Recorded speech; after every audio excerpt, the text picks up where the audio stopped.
എല്ലാവരും മാർക്കോ ഭയങ്കര സംഭവമാണെന്ന് പറഞ്ഞിട്ട് ചാടിക്കയറി ബുക്ക് ചെയ്തായിരുന്നു. വേറൊന്നുമില്ല, തിരക്കിട്ട് ബുക്ക് ചെയ്തുകൊണ്ട് പടം ചെറുതായിട്ട് മാറിപ്പോയി. റൈഫിൾ ക്ലബ്ബായിപ്പോയി.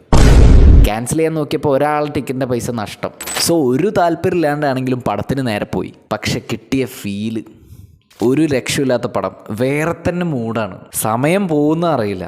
ലാഗ് എന്ന് പറഞ്ഞ സാധനമേ ഇല്ല. ഇൻ്റർവെൽ ആയപ്പോൾ തന്നെ ഞാൻ അടിപൊളി എന്ന് പറഞ്ഞിട്ട് നിൽക്കുകയാണ്. ഹനുമാൻ കൈനിയൊക്കെ എടുത്ത് പറയണം. ആ ഒരു സ്വാഗ് എന്നൊക്കെ പറയുന്നത് പുള്ളി ഇങ്ങനെയൊക്കെ അഭിനയിക്കുന്ന അറിയില്ലായിരുന്നു. ആഷിഖ് എന്താണ് കാണിച്ചു വെച്ചത്, വേറെ ലെവൽ ഐറ്റം ആയിരുന്നു. ഈ റൈഫിൾ ക്ലബിനെ നമുക്ക് മുന്നിൽ അവതരിപ്പിക്കുക അല്ലെങ്കിൽ മെല്ലെ മെല്ലെ ബിൽഡ് ചെയ്ത് കൊണ്ടുവരുമ്പോൾ അത് തന്നെ വേറൊരു ഫീൽ ഉണ്ടാക്കുകയാണ്. മൊത്തത്തിൽ ഒരു പ്രതീക്ഷയും ഇല്ലാണ്ട് മാർക്കോ മാത്രം മനസ്സിൽ വെച്ച് പോയെങ്കിലും ഞാൻ ഭയങ്കര സാറ്റിസ്ഫൈഡ് ആയി. സൂപ്പർ പടം. ഇതിൽ ആർട്ടിസ്റ്റുകളൊക്കെ എടുത്തു പറയണം. ഓരോ ആളുകളും മികച്ചു നിന്നു. ദിലീഷ് പോത്തനൊക്കെ സീൻ. എന്തായാലും മൊത്തത്തിൽ പറയുകയാണെങ്കിൽ ഒരു വേറെ തന്നെ പരിപാടിയാണ്, വേറെ തന്നെ പടമാണ്. തിയേറ്ററിൽ തന്നെ പോയി കാണാം. ഇനി നാളെ തെറ്റിക്കാണ്ട മാർക്കോ ബുക്ക് ചെയ്യണം.